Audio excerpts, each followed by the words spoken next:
What's happening, folks? Back with another reaction, back with some more Monty Python, and we're returning to Another Monty Python Record, a release that has always amused me ever since I saw it in my friend's collection when I was in high school, because it looks as if they took a Beethoven record, or in my case now, a CD, and just used permanent marker to cross it out and just wrote on it, Another Monty Python Record.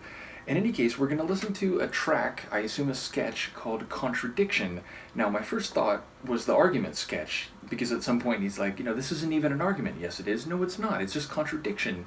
An argument is a series of propositions meant to establish a conclusion, or something to that effect, and contradiction is just the automatic game saying of whatever the other person says. No, it's not. Yes, it is.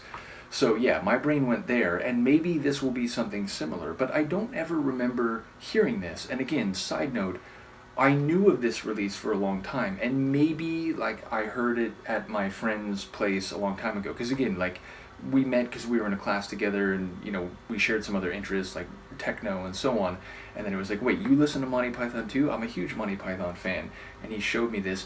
As I say this, I don't think I ever listened to it. I just think I was aware that this was one of the other releases, and it's only in recent times that I got my own copy of it. So again, as far as I know, I've not heard this before, but yeah, if I had to guess, maybe it'll be similar to the argument sketch. So let's give it a listen. This is Monty Python and Contradiction, taken from their Another Monty Python Record. With me now is Norman St. John Pulvaulter, who for the last few years has been contradicting people. St. John Pulvaulter, why do you contradict people? Well, I don't. But you told me that you did. I most certainly did not. Oh, I see. I'll start again. No, you won't. Shh. I understand you don't contradict people. Yes, I do. And when didn't you start contradicting them? I did, in 1952. 1952? 1947. 23 years ago. No! Then the old ladies are thrown into the fields with their boots tied around their necks.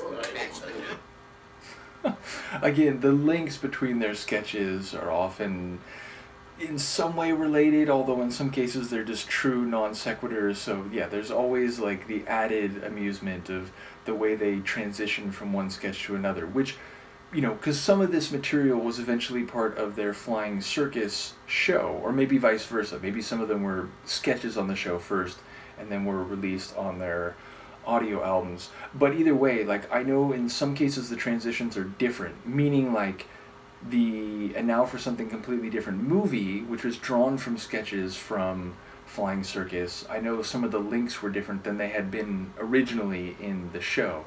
So yes, I don't quite know in the moment what that link was, where apparently someone was speaking with a German accent.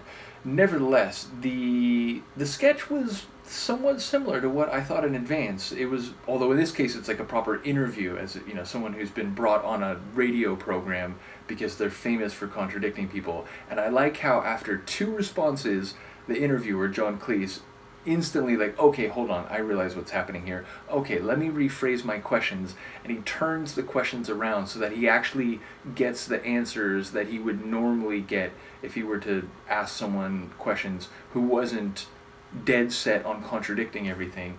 So I was amused by that. I assume that was Terry Jones playing the contradictor.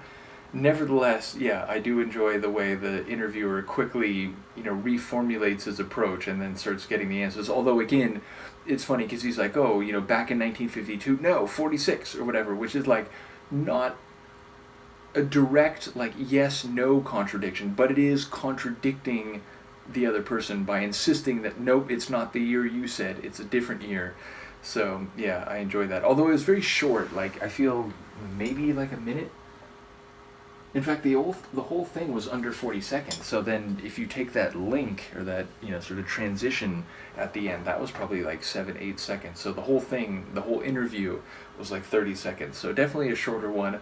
But again, it's just classic Python. It's, it's this, take a concept and then put it in a situation which would normally be serious, but which becomes absurdist because the concept is so ridiculous. So yeah, it's very much their bread and butter. But I definitely haven't heard that before, and it is a nice companion piece to the argument sketch. So very cool. Again, I'm going to try to get back to more Monty Python. I've gone in phases. I'll do 2 or 3 of them, and then it'll go, multiple months before I come back to them. But again, I have 4 proper albums from them and the Monty Python Sings like song album, and I think in all cases maybe the Final Ripoff I've done more than half, but the other ones, the other three, like, oh, in fact, that's not even true. Like, I wasn't even counting the Final Ripoff, which is admittedly, like, it's taken from all their releases. It's like a greatest hits.